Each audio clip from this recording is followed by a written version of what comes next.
It's feeding time at the Gator Pit. This is an up-close look you'll only see here on NBC2. Photographer Augie Conti takes us to Ochapi, where Wootens is hand-feeding alligators for the very first time. Here at Wootens, you get a little bit of everything. You never know what you're going to see on the airboat. It's always a thrill. The founder of Wootens Airboat Tours started going in, taking out nuisance alligators and bringing them to the park.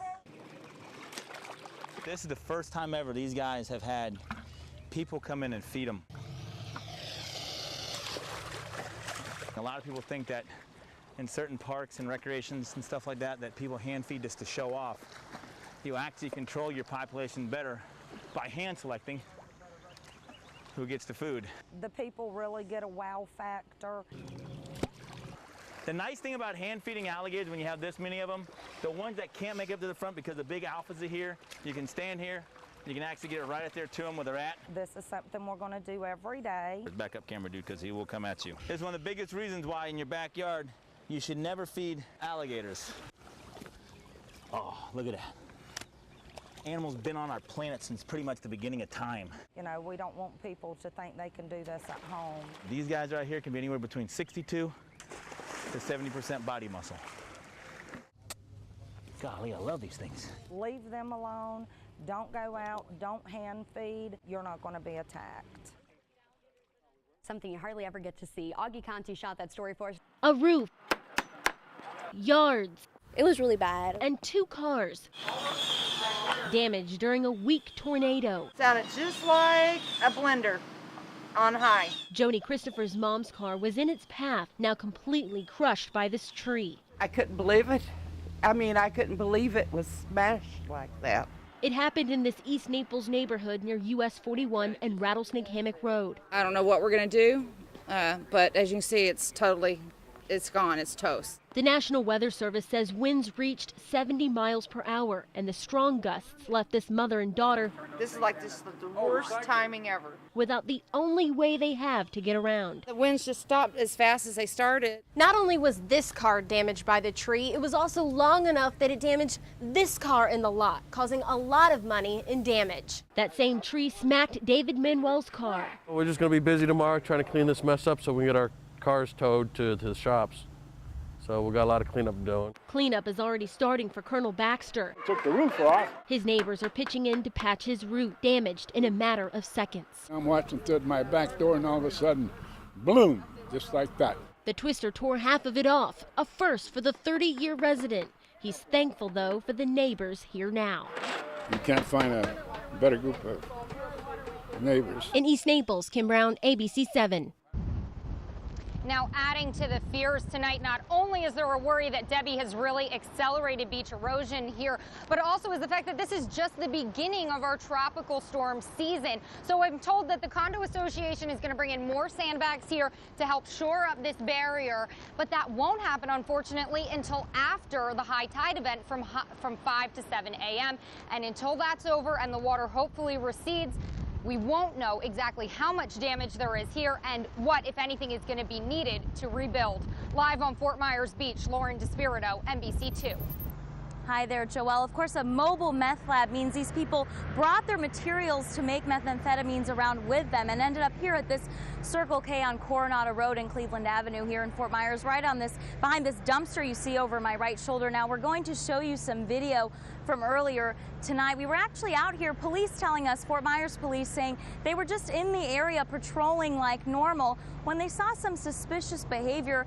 That's when they found the 2 individuals out behind the dumpster with a bunch of materials to make methamphetamines that you could buy over the counter. Now, they're telling us the materials weren't all mixed together, so there was no need to call for any hazmat or any backup like that. They just arrested the individuals because of that possible intent to make methamphetamines and removed all of those ingredients and the 2 individuals from this area. So business is back to normal here at this Circle K tonight. Reporting live in Fort Myers, Nina Moyni, NBC2.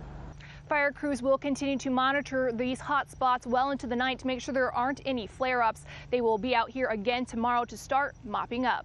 We're live in Bequelia. Sarah Miles, ABC 7. Well, Lindsay, the buzz is definitely building here in Naples as they prepare for the First Lady of the United States. And although Michelle Obama is coming to an area where there's a lot of red votes, she's hoping that this visit will help change things. Well, then, to give you some perspective, let's take a look at this room that did not have fire sprinklers. This room went up in about 4 minutes, and firefighters quickly got it down. And as you can see, most of the contents inside have been destroyed. Now let's take a look at the room that did have a fire sprinkler. Once the fire went up, the fire sprinkler enacted in about 20 seconds. And while most of the items inside are a little wet, they're mostly salvageable. This tornado is an early sign of Tropical Storm Debbie's potential. The funnel cloud crossed near Corey Billy's airboat rides on US 41 east of San Marco Road.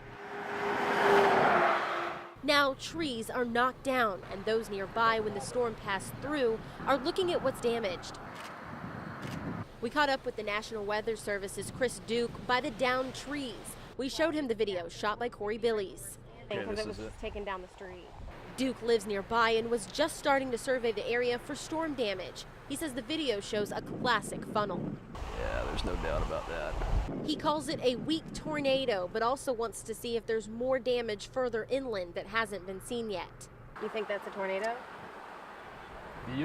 It's kind of tough to see with a tree line, but I mean, I guarantee you at some point that was touching the ground. More crews may come out Monday if more damage is reported. In Collier County, Kim Brown, NBC2. A heart-stopping performance. It's the first time we hear Elphaba Throp sing.